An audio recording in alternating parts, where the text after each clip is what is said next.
Passport কই? Passport তো নাই। ও ছি ছি ছি ছি ছি। আসসালামু আলাইকুম viewers, welcome to Zakir on the way. আশা করি ভালো আছেন। তো আজহারের এক্সামের সিস্টেম কি, আমাদেরকে এক্সাম হলে ঢোকার সময় পাসপোর্ট জমা দিতে হয়। যে কান্ট্রি, তার কান্ট্রি পাসপোর্ট জমা দিয়ে দেন এক্সাম ইন করি। এক্সাম শেষ করে আসার সময় আবার পাসপোর্ট আমরা নিয়ে চলে আসি। তো আমি এক্সাম দিয়ে আসার সময় এই যে পাসপোর্টটা আমি নিতে ভুলে গেছি। ধাপ করে বেরোয় চলে আসছি।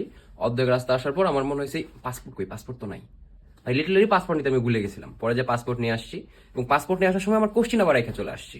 তা কোশ্চিন নটা বেগ দিলে আমি চাইলে কারো কাছ থেকে ছবি নিতে পারবো, বাট পাসপোর্ট তো ভাই সবার আলাদা আলাদা। এটা চাইলে আসলে কি হইতো? আমি পাসপোর্ট নিতে ভুলে যাই ভাই, আমার মনে থাকে না। এরপর আবার কিছু মানুষ ইনবক্সে বলে, ভাইয়া তুমি তো বিদেশে, তোমার ভাব বেড়ে গেছে, তুমি ভুলে গেছো। ভাই আপনি বুঝেন ভাই, আমার পাসপোর্ট নেওয়ার কথা মনে থাকে না ভাই। আমার মেসেজ দেওয়ার কথা কি করে মনে থাকবে? আর আপনি ভাবলেন না কিভাবে আমি ভুলে যাবো? ছি ছি ছি ছি ছি। আমার ব্যাপারে এই মন্তব্যটা করতে আপনাদের বাদলো না ভাই? যাই হোক, দোয়া রাখেন। আর দোয়া করেন যাতে পাসপোর্ট কোনো জায়গায় ছেড়ে না আসি, কজ দেশে যাইতে হলে এটা খুব ইম্পর্টেন্ট। উল্টো হয়েছে সিধা। গুড বাই, আসসালামু আলাইকুম।